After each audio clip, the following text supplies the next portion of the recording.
ต่างกันป่านฟ้ากับดินรถเจ้าขี้เลสัตว์เล็กสิน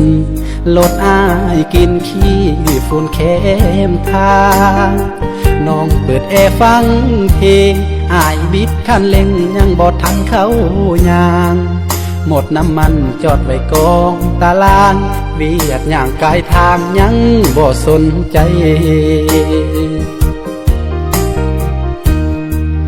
มีค่าปานว่าเล็กเศษเข้าทิ่มอยู่ข้างถนนตาแดดตาฝน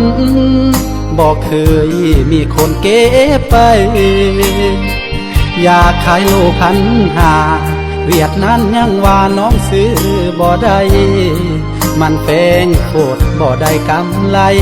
ให้อายเอาไปขายคนอื่นสา2 กิโล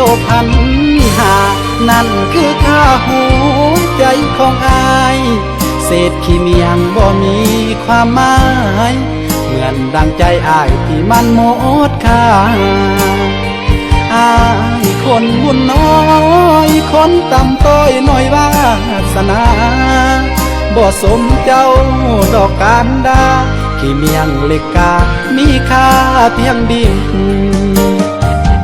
รถจากที่ห้างจอดเข็มทางแวะซื้อยาถามใจจนได้คัดเล็กไว้ยานมันไหลเปื้อนใจคนดีพออายนี่นะเกิดมาก็ได้เพียงซ้ำนี้ได้ดมขี้ฝุ่นรถใหญ่คนดีกับปานเศรษฐีได้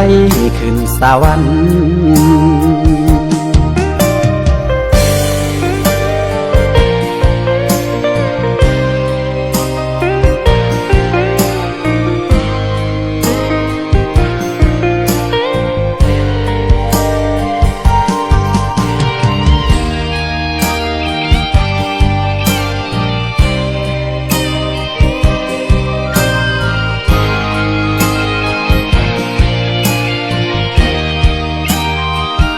2 กิโล1,500นั่นคือค่าหัวใจของอายเศษขี้เมียงบ่มีความหมายเหมือนดังใจอายที่มันหมดค่าอายคนบุญน้อยคนต่ำต้อยหน่อยวาสนาบ่สมเจ้าดอกการดาขี้เมียงเล็กกามีค่าเพียงดินรถจากที่ห้างจอดเข็มทางแวะซื้อยาถามใจจนได้คัดเล็กไว้ยานมันไหลเปื้อนใจคนดีพออายนี่นะเกิดมาก็ได้เพียงซ้ำนี้ได้ดมขี้ฝุ่นรถใหญ่คนดีกับปานเศรษฐีได้ขึ้นสวรรค์